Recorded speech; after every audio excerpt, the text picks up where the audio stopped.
Today is the anniversary of the destruction of the World Trade Center, the murder of 3,000 people in the name of Islam. 16 years later, we'll be talking about what is the greatest threat to liberty today. Also, we'll talk about that wild Steve Bannon interview and how much do Hollywood stars hate you? A lot. Michael Knowles, the king of trolls, will tell us all about it. But first, NFL football is back. And many football players are protesting something or other by showing disrespect for the American flag. Colin Flapperjack, or whatever his name used to be, is still refusing to stand up for the national anthem, though he can now refuse in the comfort of his own sofa since no one will hire him to play since he refuses to stand up for the national anthem. Also, it may have something to do with the fact that his girlfriend issued some loony manifesto demanding that white people give all their property to black people. Maybe someone should explain to her that whether you're white or black, people only give you stuff when you do a little something called work, which, by the way, doesn't include issuing loony manifestos. Anyway, despite the fact that football players are paid millions of dollars to throw a ball around and knock each other down, which, let's face it, is what most guys wish they were doing most of the time, many players still feel the need to dishonor the flag by refusing to stand up during the national anthem. This is a protest against something, but I don't care what, because they're dishonoring the flag by refusing to stand up during the national anthem. Now, don't get me wrong. Each and every one of these millionaire men has the right to dishonor the flag for the simple reason that other men who mostly weren't millionaires fought and died to protect the flag. Call me a crazy jingoist hyper-patriot, but that right there seems like a good reason to honor the flag, since it seems possible to me that each of the men who fought and died protecting the flag might have preferred to not die, but instead to be a millionaire throwing a ball around, or even a thousandaire taking a quiet walk with his wife from time to time. But instead they died, trying to make sure that that flag would still be there so millionaire football players would have the right to dishonor it by not standing up for the national anthem to protest something, but who cares what.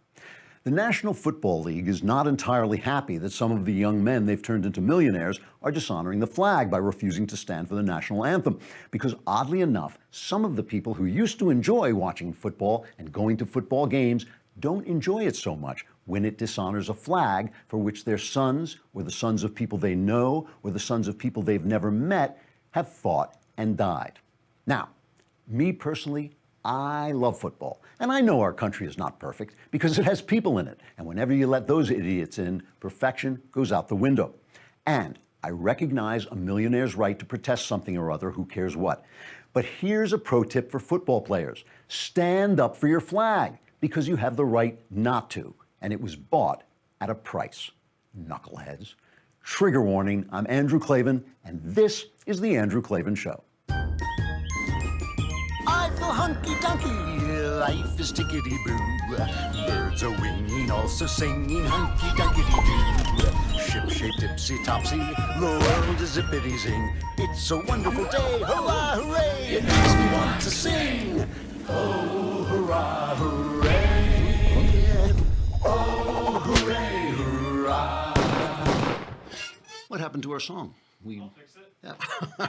I'll fix it. A likely story. See, this is because we didn't use ZipRecruiter, guys. It's like if we had used ZipRecruiter.com and hiring our staff, this thing would be working like clockwork. Everything would just be going great. Because instead of going to the local hospital and saying, hey, you're not looking too good, would you like a job? ZipRecruiter, you post your job to 100+ job sites with just one click. And then their powerful technology efficiently matches the right people to your job better than anyone else, and better than just standing out in the street inviting people in for a paycheck. That's why ZipRecruiter is different. You know, the staff loves it when I make these jokes, by the way. They really, unlike other job sites, ZipRecruiter doesn't depend on candidates finding you, it finds them. In fact, 80% of employers who post a job on ZipRecruiter get a quality candidate through the site within one day. There's no juggling emails or calls to your office. You simply screen, rate, and manage candidates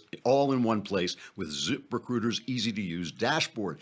Find out today why ZipRecruiter has been used by businesses of all sizes is to find the most qualified job candidates with immediate results. It's because they don't want their place to look like this. Oh, it's on fire. Right now, my listeners can post jobs on ZipRecruiter for free. That's right, free. Just go to ZipRecruiter.com/dailywire. That's ZipRecruiter.com/dailywire, all one word, Daily Wire. One more time to try it for free. Go to ZipRecruiter.com/dailywire.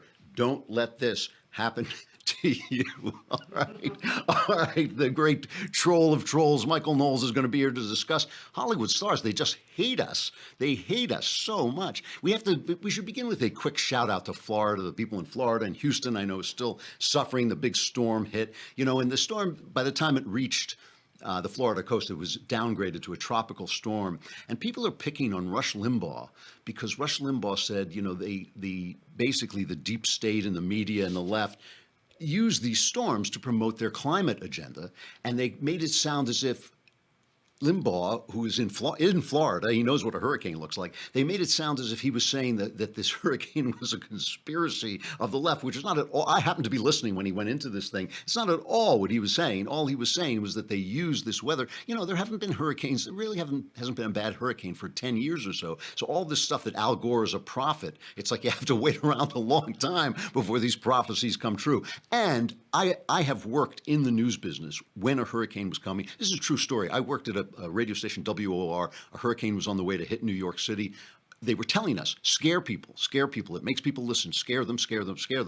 And so I started to scare them. And I got scared. I was calling my wife saying, tape up the windows. And of course, we got a little rain and it passed on. So there is economic reasons and political reasons why they promote these hurricanes beyond what they are. And of course, you do want people to be safe. You don't want them to take chances.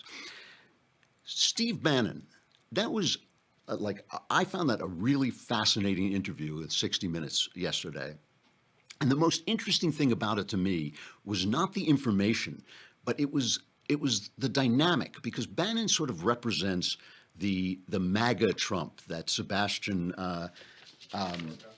Gorka was talking about on the show a couple of days ago. This Trump who comes in with this economic nationalist agenda, who is against all flags, who doesn't represent the mainstream Republicans, doesn't represent the mainstream Democrats, and never, ever, ever apologizes to the press. And the thing that got me so much was he was interviewed on 60 Minutes by Charlie Rose, who I just think is an overrated nothing, basically. I mean, the guy is a nothing burger, and he has gotten away with this kind of intellectual patina that is just not deserved. You know, he doesn't deserve it. Let me just play one clip of Rose asking Bannon about DACA, okay, this thing with the illegal immigrants, and just listen to the question. This is cut 5.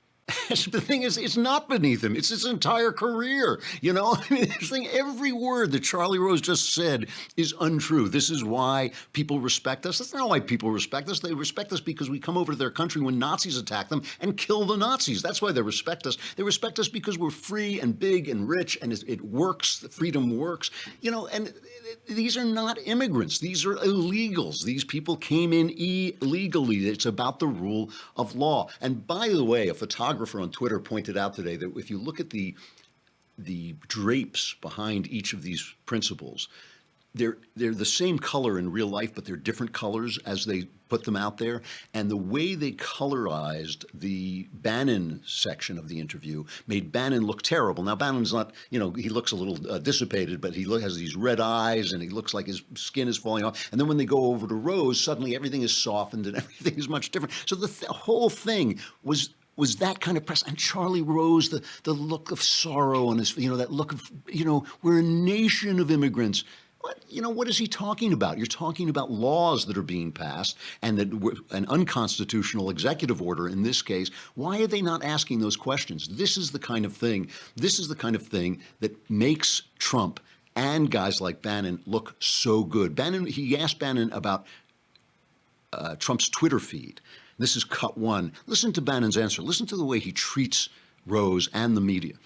So it was, it's amazing to me that Charlie Rose can sit there with his face hanging out and say, oh, it's not in the president's best interest. And Bannon is exactly right. Charlie Rose doesn't care about the president's best interest. He doesn't care. Every question that Charlie Rose asked was a setup. He dodged around. He asked him, when Bannon said that the Russia investigation was total nonsense, Rose kept saying, but did the Russians try to affect your election? The Russians try to affect every election, and guess what? We try to affect all of their elections. What does that got to do with Donald Trump? And the entire investigation has been run that way. Whenever Trump says, I didn't have anything to do with this. Trump says he had nothing to do with Russia, but he had a business deal going on with Russia. What's that got to do with anything? He's a businessman. Of course he had business deals going on in Russia and every place else. Everything about this interview was a setup, including the color changes.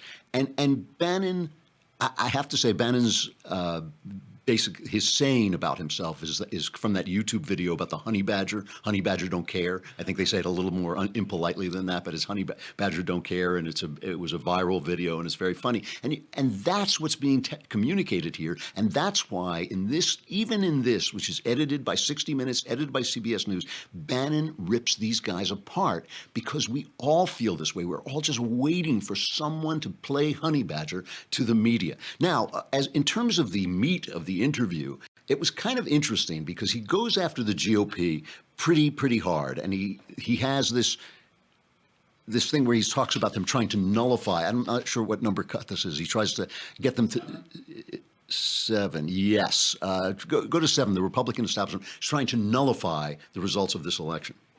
So he puts the establishment GOP as the enemy here, and he then blames them.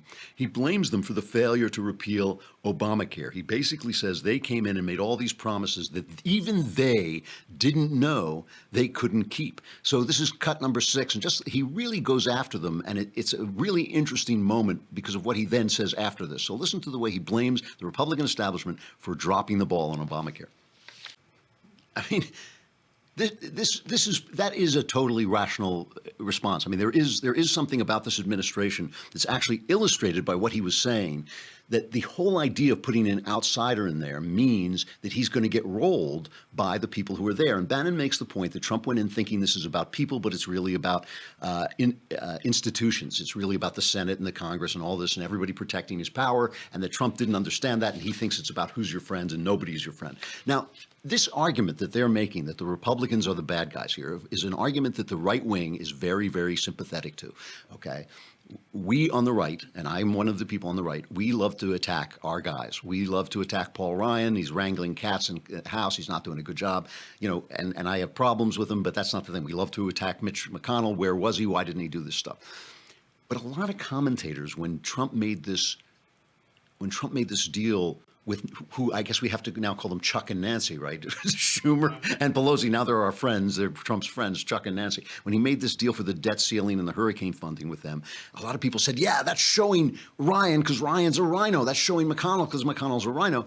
But of course, that doesn't make any sense because Chuck and Nancy aren't even rhinos. They aren't Republicans even in name only. They are far left-wing Democrats, and they are going to play Trump. They can make deals. Look, Chuck Schumer is just as good a deal maker, if not better, than Donald Trump ever was. He can write the art of the deal all he wants.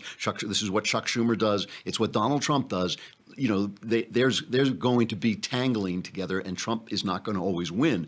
And he certainly doesn't look like he won in that deal. But the one thing about this, and This idea that the always Trump people have, that Trump is playing six-dimension chess, it's very hard for me to buy into, but sometimes he does have this instinct. He does have incredible instincts. And making this deal with the Democrats did threaten to make the Republicans irrelevant. And I think if they haven't panicked, there is a story, it was on Politico. Paul Ryan, GOP will replace Obamacare, cut taxes, and fund wall by August, okay? So House Speaker Paul Ryan on Wednesday outlined a packed legislative agenda for this year in which Republicans would repeal and replace Obamacare by April, fund Donald Trump's border wall shortly after that, and approve a sweeping tax reform package by August. So they're sending a message back to Trump. We'll be there for you. And, I was pretty hard on the conservatives in Congress last week, but it is true that in the end, they did vote. They did get in the way a lot, and they did sort of say they were going to back things and then pull off. But in the end, it was John McCain who blew the deal. It was not the conservatives who blew the deal. Anyway, my point about it is this, that Bannon's contribution to the Trump administration has been the lack of apology to a corrupt media.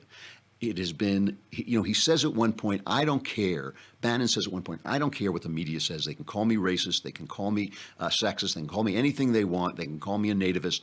I don't care. And that has been his contribution. And I'm sorry to see it go, because I think on the one hand, it may make Trump a nasty person sometimes, but sometimes it takes a nasty person to fight against a system in which non-nastiness is defined as leftism. That is what the left and its media have accomplished. They have accomplished niceness, kindness, decency, to define it as leftism. Don't use this word, use that word. Don't support that policy, support this policy. If you don't, you're hateful. And that is something I'm going to talk about at the end of the show again, because it is genuinely one of the key dangers against liberty. And that has been the use of Bannon.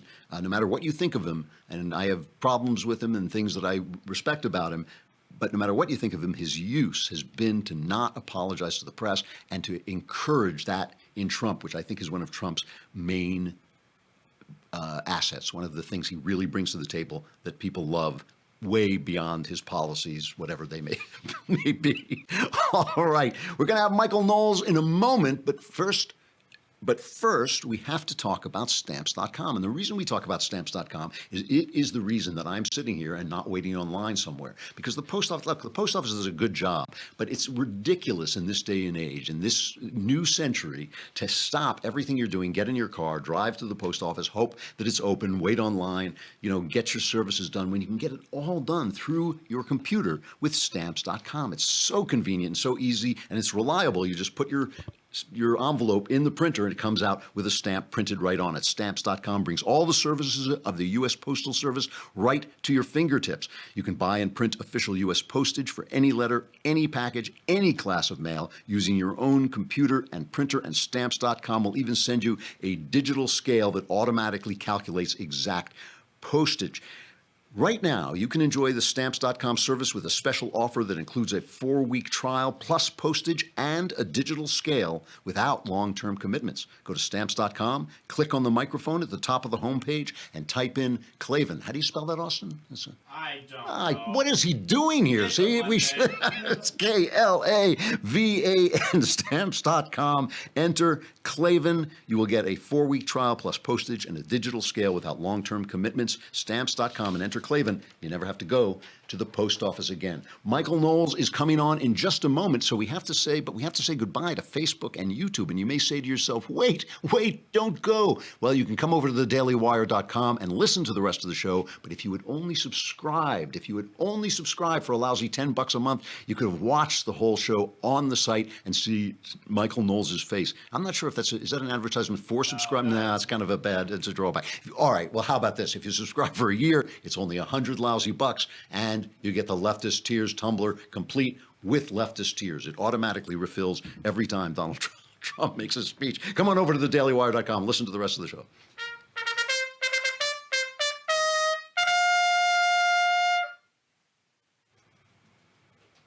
All right, Michael Knowles, the host of the Michael Knowles Show, former cultural correspondent and current king of trolls. How you doing? I'm doing very well. And I thank you for bringing up my old title, cultural correspondent, because you got to tune into my show. We have this great new cultural correspondent, anti-millennial. We're going to bring him back. You got to check it out. He's a breath of fresh air with that light, only youth, only the power of youth. It's true. These things that you and I don't understand, like canasta and polka dancing, all the things that the young people are doing these days. It's true.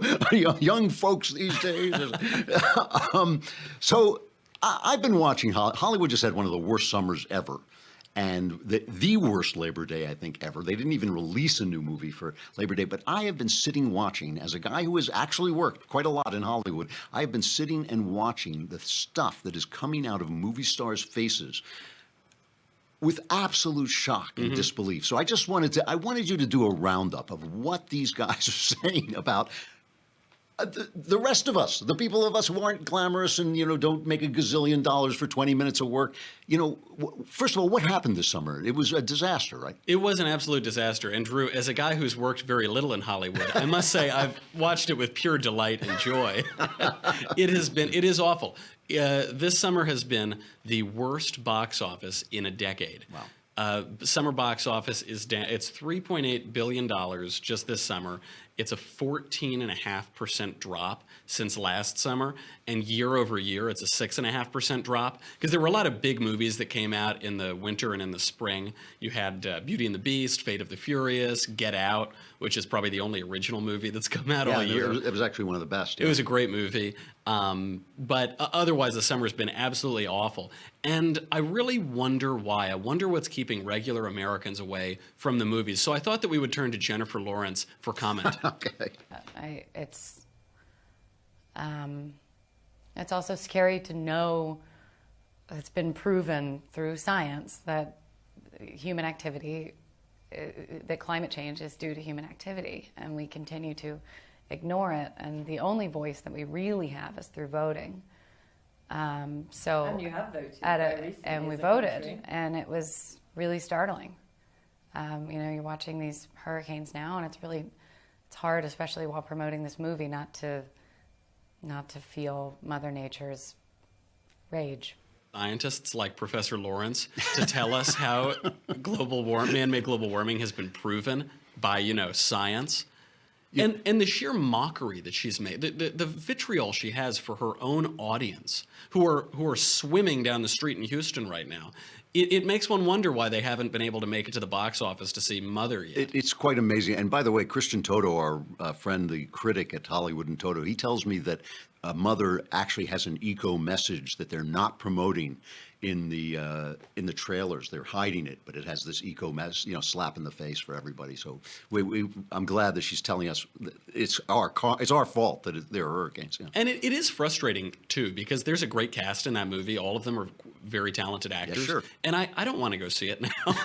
I'm glad Christian told us about the eco message, because I don't want to pay $15 to nap, but also I don't want to support this nonsense. So we know that Hollywood holds us in contempt, these actors, because you got to remember, actors are weird people. They're marginalized people. They were weirdos in high school. They were weirdos after high school in conservatory or college. They feel persecuted, even though the ones who make it are the most glamorous, wealthy people on planet Earth. So we know they hold us in contempt. But the other thing we learned this summer is that they lie right to our faces. Here is Kathy Griffin. You remember Kathy Griffin held up that severed head of Donald Trump, and then she apologized, and there were the tears. Here's the latest from Kathy Griffin. You were very sorry at the time. You apologised. Yeah. You were very upset. Are you no longer sorry for it?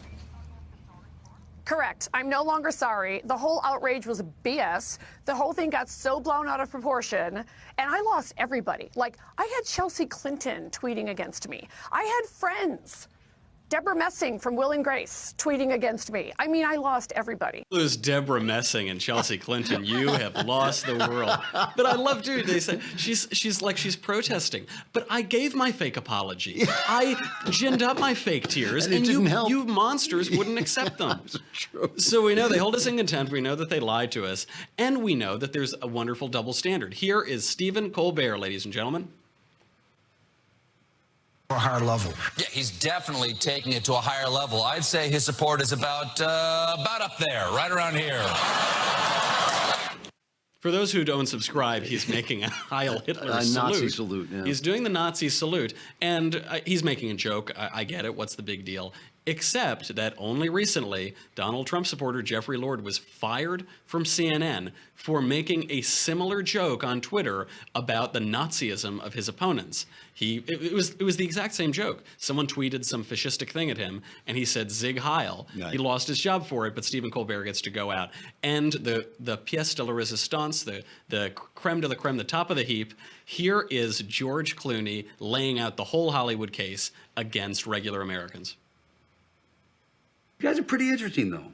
They've actually figured out the laws that dictate everything. History, sociology, politics, morality, everything. It's all in a book called Capital, with a K. That right? Yeah. You're not going to believe this. These guys even figured out what's going on here at the studio, because the studio is nothing more than an instrument of capitalism. It's actually a little too real. Because I was going to say the scene where that guy slaps George Clooney may be one of my favorite scenes in recent movies. I don't know how the Coen brothers got George Clooney to play George Clooney, but it was exactly him. It was really good. And he went on, he just recently said of Steve Bannon, he said, quote, "Steve Bannon's a little wannabe writer who would do anything in the world to have had a script made in Hollywood. He wrote one of the worst scripts I've ever read, and I've read it. His fake Shakespeare-wrapped script about the LA riots, oh, you gotta read it." And he's making fun. I don't know, Steve Bannon might be a failed writer for all I know, but he's not speaking to Steve Bannon. He's speaking through Steve Bannon to the American people, and he's telling them, you little people, you disgust me, you're nothing, look at me, we are the kings of the world, we are Hollywood, and you wish that you could be us. The two things that shock me about this, there are two things that shock me about it. One is, you know, these guys live like kings on our favor, our favor. You know, the club, the Garrick Club in London is the club for actors, and its slogan is an old quote that we who live to please must please to live, right? So these guys, every time they open their mouths, are telling 40 million people, don't come to our movies, we hate you. Don't, you know, everything you do, it disgusts us, we hate you.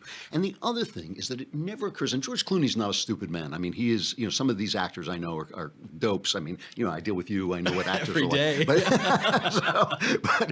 no, Clooney is not a stupid man. But it never occurs to him that a factory worker in Michigan may know more about what he needs politically and may know more about what's wrong with his life than a movie actor in Los Angeles who hasn't done anything real for 20 years. I mean, it doesn't occur to him to have any respect for the people who voted for Donald Trump, saying, yeah, I can see. It's not as if Donald Trump was running against Abraham Lincoln. Donald Trump was running against the guy Kurt Schlichter calls Felonia Pantsuit. You know, I mean, he was running against a criminal. So, you know, it's just an incredible amount of disrespect for the audience. And there are two sides of this. There's the celebrity side. Obviously, we worship celebrities, and that gave us Barack Obama and also Donald Trump. And so there's this outside role that people who, like actors, were once lumped in with prostitutes for all of history, are now preaching our geopolitics and political philosophy. But then on the other side, there's been a flattening of celebrity because of new media, because of social media. We see their private lives. We see what scum they are, basically. We see how tawdry their own lives are. And so I think people are turning off and staying home and watching television, which is where a lot of the great art is right now anyway. I mean, that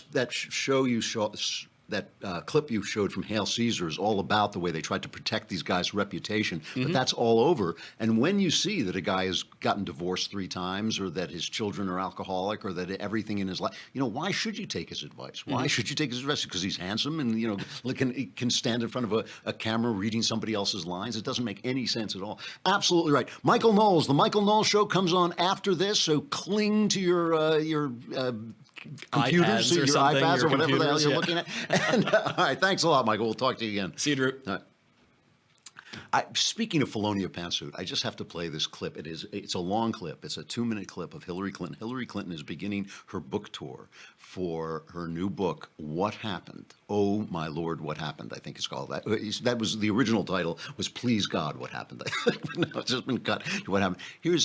She begins it. She goes on. What is this? I can't remember. Good Morning America, one of the morning shows. So she goes on 2 minutes of blaming every other person in America for her loss. It's worth listening to just for the laughs. Went from, I think, 26 points ahead to 13 points ahead. And I needed about 18 points in order to be sure I could win Pennsylvania. I watched how analysts, who I have a great deal of respect for, like Nate Silver, burrowed into all the data and said, but for that Comey letter, she would have won. So it was very personal to me. I think my general election prospects were so badly damaged because of that, that even though I was starting to come back, it was not enough time to overcome it. But even though that was the primary blow to my campaign at the very end,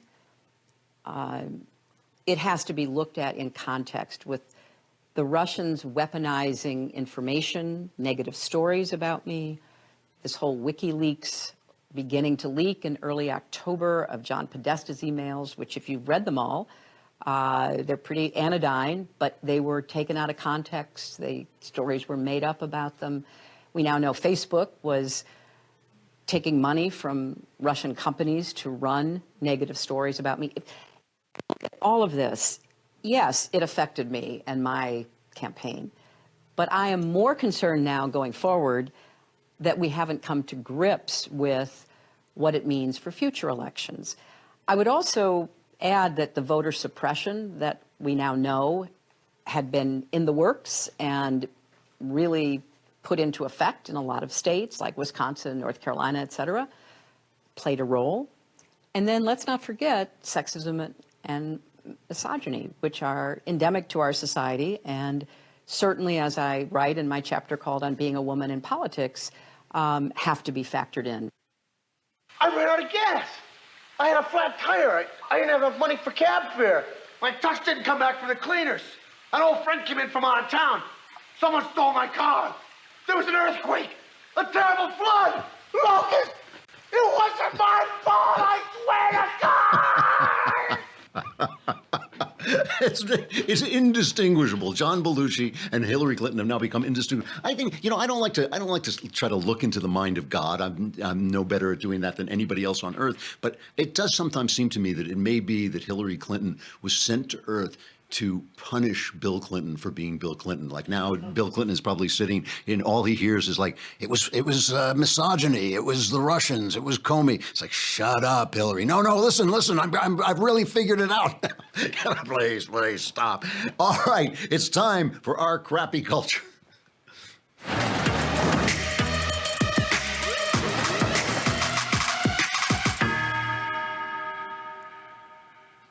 So 16 years ago, today, there was one of the most terrible moments of my life, certainly, when 3,000 people on American soil were murdered in the name of Islam, in the name of Allah. That is, I hate when they refer to these things as a tragedy. It was not a tragedy, it was an atrocity. A tragedy is when a young person dies of an illness. An atrocity is when somebody kills, murders, slaughters innocent people for no other reason than his bad idea. And the Islam as practiced by the people who flew those planes is one of the worst ideas anyone has ever had. Nothing, you can never say good things come out of tragedy because they don't come out of, good things don't happen to the people who die. So there's no getting those unique souls back on earth. To make good. I mean, any good that comes out of tragedy will have to be done in eternity, where there's souls we trust can still be found. But even horror can provide for us a moment of clarity. And one of the things, as someone who remembers that day all too well, one of the things that happened in that moment was all the lies that infect and infest our culture were for a moment swept away. And the thing about it is those lies have developed in a country that has become so rich, so powerful, so abundant that we have lost touch with what Rudyard Kipling called the gods of the copybook headings, the rules of life that are necessary for survival. We can talk about laying down our arms because our arms are so powerful that no one can kill us. We can talk about giving people a guaranteed income whether they work or not because we have so much money we have forgotten that if you don't work, you starve. If you don't make stuff and create things, you lose your purpose. We can talk about men being useless and men being toxic and masculinity being toxic because our men and our weapons are so powerful that we don't need men. It doesn't seem that we need men. And when men have leave a culture, as to a large degree they have left impoverished black culture and some impoverished white culture, when they lose their roles as men, we see the disaster that happens, but we're protected from that disaster because we're so rich. In the moment of that atrocity, all that wealth and all that abundance and all that safety disappeared. And for a few moments, there was no talk of toxic masculinity because we saw men, police men and fire men running into these burning buildings to rescue whoever they could and dying as often as not dying as those buildings came tumbling down.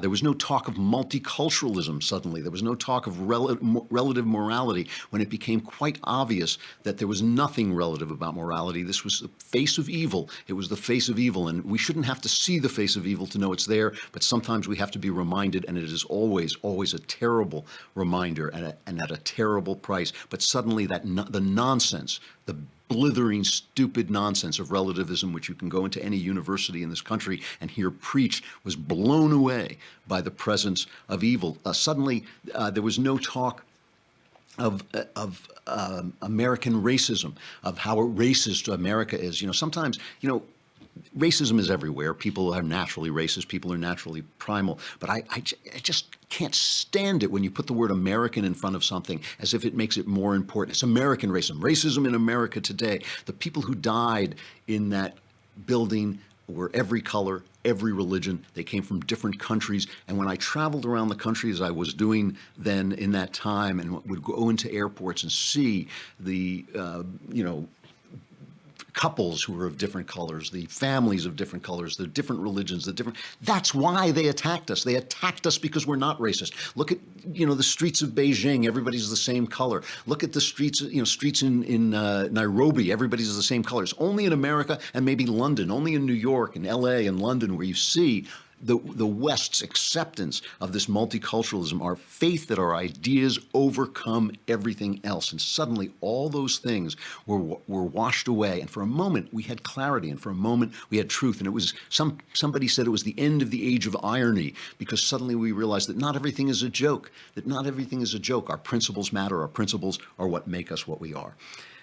Almost immediately, as the left recovered its stride, they went on the attack to bring back this cloud of dishonesty, this cloud of lies, which they sometimes and we sometimes call political correctness, this idea that there is virtue in lying. I remember, I don't know what it was, a week after 9/11, David Letterman took some time off because he said he really had to get his head around this, and he came back and he said, I need to find out why they hate us. And I thought, why they hate it? I don't care why they hate us. They can kiss my ass and call me sweetheart. It doesn't matter why they hate us. They're evil. They should hate us. They should hate us because they're evil. That is what we want them. We want the evil to hate us. We want them to hate us, and we want them to fear us. And over the years, it's been 16 years now, there's a generation that doesn't even remember 9/11, sad to say. And over the years, these lies have come back, and I listen sometimes to the things that people say. That just don't make any sense. And they say, I've made this joke before, but it's worth repeating, that they say there's no difference between men and women. And then they say, oh, and this person is a woman in a man's body. And I think, well, how does he know? If there's no difference between men and women, how does he know he's a woman in a man's body? Because there's no difference. I mean, it would just be the same thing. They'll tell us that that we have no soul, but he's a woman in a man's body. And you think, well, what part of him is a woman then if he has no soul and it's just his body? Why isn't his body dispositive? They'll tell us that there are problems in the black community and the problems are all racism. But the important point is they defend these lies. And this is why I go after the media so often. They defend these lies by telling you there are only these lies and hatefulness. There's only the virtue of telling these lies and hatefulness. There's no two sides of any story. And the funny thing is, a lot of times I would have sympathy with some of the ideas on the left if they wouldn't tell me that everything else is hateful. There's a lot of good stuff that's going on behind the scenes, kind of. The New York Times actually noticed it today. It's going on behind the scenes in the Trump administration. Betsy DeVos, got rid of that Dear Colleague letter with which the Obama administration was pressuring colleges to basically hold kangaroo courts and put men on trial if they were accused of sexual harassment or rape. Well, rape is a serious crime. It should be in the courts. It shouldn't be handled by universities, and Betsy DeVos rolled that back. Jeff Sessions, the Attorney General of the Justice Department, is backing the defense of a Colorado baker who has not refused to serve gay people, but as a Christian finds that he cannot, in good conscience, cater gay weddings. He doesn't believe in this, and they're prosecuting him for this. And it's heartbreaking. They're comparing him to the Nazis when his father fought the Nazis. Is breaking his heart. Now here's the thing. In all of these cases, including the cases of black people complaining about the police, I have sympathy for this. I have sympathy for gay people. I want them to live happy lives. I don't really feel that it's my job to go and preach to them or preach against them. I think they can. I hope they pray to God. Each one of them prays to God and finds his way forward on his own. It's not for me to. It's really not for me to pass judgment. Their freedom should not impinge on this man's freedom, right? It shouldn't impinge on the Colorado baker's freedom. There's a video that's going viral. I don't have time to play it now, but there's a video going viral of a black man stopped by a black cop who draws his gun on the guy because he's stopping him for not turning on his turn signal. And the guy in the car is like, you point a gun at me because I didn't turn on my turn signal? I have sympathy for that. That shouldn't happen. But I also have sympathy for this cop who wants to go home. This is not a question of hate versus goodness. It's a question of a difficult situation, and we want everybody to come out of it the best way we possibly can.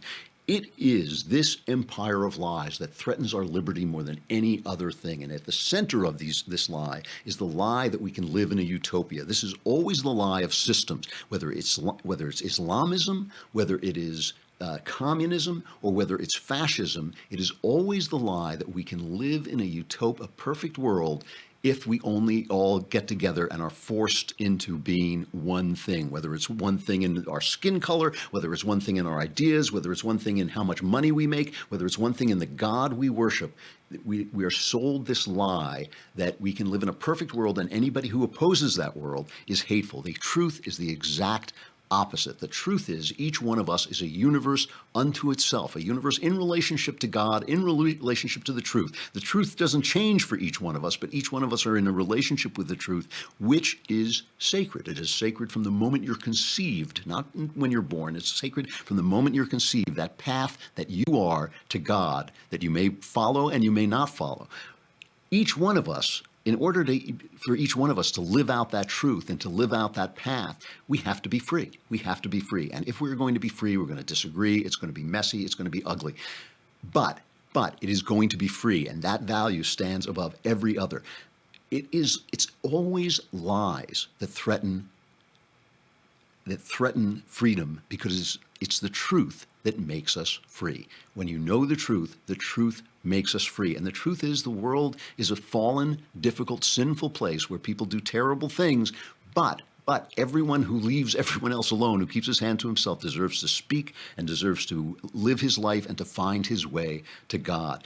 On 9/11, we saw for one moment that we are men and we are women, we are good and we are evil, but if we are going to be free, we are going to have to learn to live in truth and to tell the truth to one another, and to not shut people up when we don't like what they're saying. I'm going to end today. I'm Andrew Klavan. This is The Andrew Klavan Show. Tomorrow, I think we have my friend Paul Beston is going to talk about his new book on boxing, which is just terrific. And it's really a book, in a lot of ways, about manhood. So we're going to be talking about that. They are holding the memorial to the 9/11 victims. The president and his wife were out there today for the moment of silence. We'll end with that, and I'll see you again tomorrow. Oh.